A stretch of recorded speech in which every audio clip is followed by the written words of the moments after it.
Basically سوال تو میرا وہی تھا. It was in the light of an article. Basically سوال تو میرا وہی تھا جو میرے محترم بھائی نے ابھی پوچھ لیا, لیکن اس میں اب میں اس کی مخصوص سے اس لیے کرتا ہوں کہ جو آرٹیکل میں نے پڑھا اس میں اس میں رائٹر نے پرٹیکولرلی اسلام کے اوپر یہ اٹیک کیا ہے, وچ از میں کبھی اجازت انگلش میں اس نے کہا کہ اسلام has always been a disintegrating force in history, and if history is any guideline, it would always be a disintegrating force. یہ تو ایک دعویٰ ہے, دلیل کیا دی ہے؟ دلیل what he says that after Rasul Akram sallallahu alaihi wasallam, you see all the history of Islam. He was surveying the situation in Pakistan. یہ یہاں سے شروع کی ہے بات میں. اسلام جہاں سے شروع ہوا اس نے کیا ڈس انٹیگریشن پیدا کی سوسائٹی میں, پہلے یہاں سے دیکھیں گے نا ہم. حضرت صلی اللہ علیہ وسلم جب تشریف لائے تو سارا عرب بٹا ہوا تھا, ایک دوسرے سے لڑ رہا تھا, ہر قبیلہ دوسرے سے جدا تھا, اور پہلی دفعہ عربوں کو ایک دین پر اکٹھا کرنے والا اسلام تھا.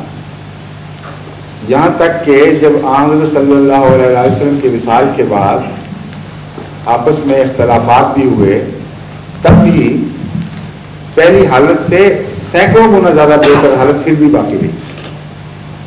پری اسلامک پیریڈ کا مقابلہ آفٹر اسلام جو حالات پیدا ہوئے یا پوسٹ اسلامک پیریڈ سے کریں آپ, تو تب پتہ لگے گا نا کہ دعویٰ سچا کہ جھوٹا ہے.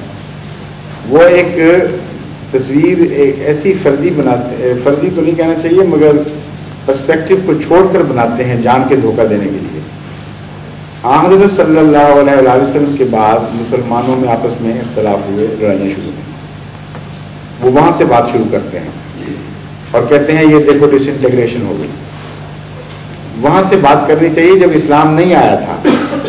اگر اسلام جب نہیں تھا عربوں میں, اگر اس وقت اتحاد ہوتا اور اسلام کے آنے کے بعد وہ اتحاد ٹوٹتا تو ساری ذمہ داری اسلام پر تھی. لیکن وہاں سے بات ہی نہیں شروع کرتے جہاں سے کرنی چاہیے. جب اسلام آیا اس وقت عرب بالکل جدا جدا تھا, گھر گھر بٹا ہوا تھا. اسلام نے ان کو اکٹھا کیا, اور جب اکٹھا کیا تو رسول کریم صلی اللہ علیہ وسلم کے جانے کے بعد ویسی انٹیگریشن نہیں رہی جیسے آپ کی موجودگی میں تھی. یہ ہے اصل تصویر, جس کا مطلب یہ ہے کہ انٹیگریشن میں سب سے زیادہ رول اسلام نے پلے کیا, اور اس رول کو جاری کرنے میں سب سے اہم کردار حضرت صلی اللہ علیہ وسلم نے ادا کیا. اور آپ کے ہونے اور نہ ہونے میں فرق نظر آنا چاہیے تھا. اس لیے وہ وحشی قبیلے جو ہزاروں سال سے لڑ رہے تھے, جہاں ملک عرب جزیرہ نما عرب نے امن دیکھے کبھی نہیں تھا, کبھی بھی کوئی اسٹیبلش گورنمنٹ ایک عرب میں پیدا نہیں ہوئی تھی. ان کو چند سالوں میں ایک ہاتھ پر ایک مضبوط ہاتھ کے نیچے لے آنا, یہ تھی غیر معمولی اسلام کی انٹیگریٹنگ فورس. لیکن نفسیاتی لحاظ سے یہ ممکن ہی نہیں ہوا کرتا کہ قوموں کی فطرتیں ایک دم بدل جائیں. اس لیے جب رسول اکرم صلی اللہ علیہ وسلم کا وصال ہوا تو پرانی رگیں پھر کچھ جاگی ہیں. فیوڈلزم اور آپس کی لڑائیاں وغیرہ وہ دبی ہوئی تھی, مر نہیں گئی تھی. وہ جو جد و جہد کی ہے غیر اسلامی طاقتوں نے بعد میں نکلنے کی, اس جد و جہد, وہ جد و جہد ڈس انٹیگریٹنگ فورس تھی انٹیگریشن کے خلاف. اس پر پھر اسلام غالب آیا ہے. یہ ہے ٹرو پرسپیکٹو. اسلام نے جو انٹیگریشن قائم کی تھی اس کے خلاف وہی طاقتیں دوبارہ ڈس انٹیگریشن پیدا کرنے کی کوشش کرنے لگیں جنہوں نے پہلی عرب کو ڈس انٹیگریٹ کیا ہوا تھا. تمام وہ فیوڈلزم دوبارہ بیدار ہوا ہے. وہ اسلام تھا جو ڈس انٹیگریشن کر رہا تھا, یا فیوڈلزم تھا جو کر رہا تھا؟ سارے ہسٹورینز عرب کے جو غیر مسلم ہیں, جب ان کی آپ ہسٹری پڑھیں وہ بتاتے ہیں کہ فلاں دشمنیاں بکر کی فلاں قبیلے سے اور فلاں قبیلے کے فلاں قبیلے سے یہ بیدار ہونے شروع ہو گئے, اور قریش کے خاندانی جھگڑے دوبارہ بیدار ہونے شروع ہوئے. یہ لکھنے پر مجبور ہو جاتے ہیں. اور وہ جو فورسز تھیں جنہوں نے بدامنی پیدا کی, وہ خود ماننا پڑتا ہے ان کو کہ وہ اسلامک فورسز نہیں تھیں, بلکہ اینٹی اسلامک فورسز تھی. تو آنکھیں بند کر کے ایک دعویٰ کر دینا یہ تو کوئی عقل کی بات نہیں ہے. سچائی کا تقاضا، ہوش مندی کا تقاضا یہ ہے کہ تجزیہ کر کے دیکھا جائے کہ انٹیگریشن میں کون رسپانسبل تھا اور ڈس انٹیگریشن کا کون رسپانسبل تھا. بس اسلام نے کہیں بھی ڈس انٹیگریشن کا رول پلے نہیں کیا. آخری خطبہ جو حضرت صلی اللہ علیہ وسلم کا ہے، جسے حجۃ الوداع کا خطبہ کہتے ہیں، وہ ہے اسلام. وہ پیغام تھا عرب کو. اگر اس پیغام کے نتیجے میں ڈس انٹیگریشن ہوئی ہو تو اسلام ذمہ دار ہے. اگر اسے نظر انداز کرنے کے نتیجے میں ڈس انٹیگریشن ہوئی ہے تو اسلام ذمہ دار نہیں ہو سکتا، بلکہ اس کی مخالفت ذمہ دار ہے. پھر باقی اسلام جہاں جہاں پھیلا ہے اس کے دو حصے ہیں. ایک ہے جو تبلیغ کے ذریعے، اور ایک ہے اسلام نہیں پھیلا مگر اسلام کا سیاسی نفوذ پھیلا ہے. جہاں جہاں یہ واقعہ ہوا وہاں انٹیگریشن ساتھ گئی ہے.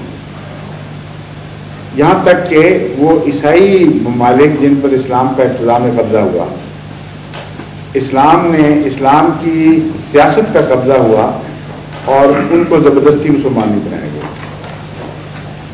لیکن اس طرح اکٹھا کر دیا گیا، اس طرح ان کے حقوق دیے گئے کہ جب مخانہ طاقتوں نے، مثلا یہ مشرقی امپائر تھی جو قسطنطنیہ والی عیسائی امپائر، انہوں نے جب دوبارہ قبضہ کیا ہے ان جگہوں پر، ریلے آتے رہے ہیں کبھی ادھر سے کبھی ادھر سے، تو سارا شہر رو رہا تھا اس بنا پر کہ عادل اور انصاف قائم کرنے والے اور سوسائٹی کو یکرنگ کرنے والے حاکم ہم سے جدا ہو رہے ہیں.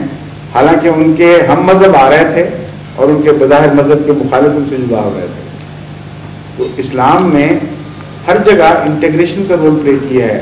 اور جہاں جب یہ ہے اسپین میں، تو ان کی اپنی تاریخیں بتا رہی ہیں. مثلاً اسپین کی تاریخوں میں سے لین پول کی ہے اور بہت لکھنے والے ہیں، جس کی بھی آپ کتاب اٹھا کے دیکھیں مورز کے اوپر.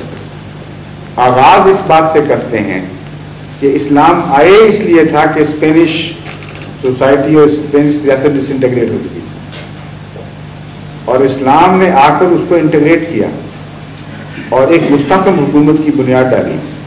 اور ساری سویلائزیشن، سارے علوم کی نشو و نما اسلام کے استحکام کے نتیجے میں پیدا ہوئی، جس نے انٹیگریشن کو مسلمانوں تک محدود نہیں رکھا بلکہ ساری سوسائٹیوں کو انٹیگریٹ کیا. یہ ایک اور پہلو ہے. یہود کو، عیسائیوں کو، مسلمانوں کو سیاست میں اس طرح انٹیگریٹ کر دیا کہ مذہب کی تفریق کے نتیجے میں کسی سے کوئی زیادتی نہیں ہوتی تھی، کسی کو کسی حق سے محروم نہیں رکھا جاتا تھا. جوائنٹلی سب نے ملک کی تعمیر میں حصہ لیا. اسی لیے اسپین کی جو تاریخ ہے وہ احیاء علوم کا موجب بن گئی یورپ میں، جس کو احیاء علوم کی تاریخ کہتے ہیں، جو رینیسانس، اس کا آغاز ہی اسپین سے ہوا ہے. تو اس نے تو وہاں بھی انٹیگریشن کی جہاں حکومت موجود تھی، اور جہاں حکومت نہیں تھی وہاں ریڈیشن کے ذریعے انٹیگریشن پہنچائی ہے اور سوسائٹیوں کو اکٹھا کرنے میں ایک بڑا رول پلے کیا ہے. واقعاتی لحاظ سے تو یہ الزام اتنا جھوٹا اور بے بنیاد ہے کہ کوئی حقیقت ہی نہیں. اور بغیر اسلامی ہسٹورین کوٹ کیے ان کے ہسٹورین کو کوٹ کر کے آپ ان کے الزام کو غلط ثابت کر سکتے ہیں. ہاں ضرور.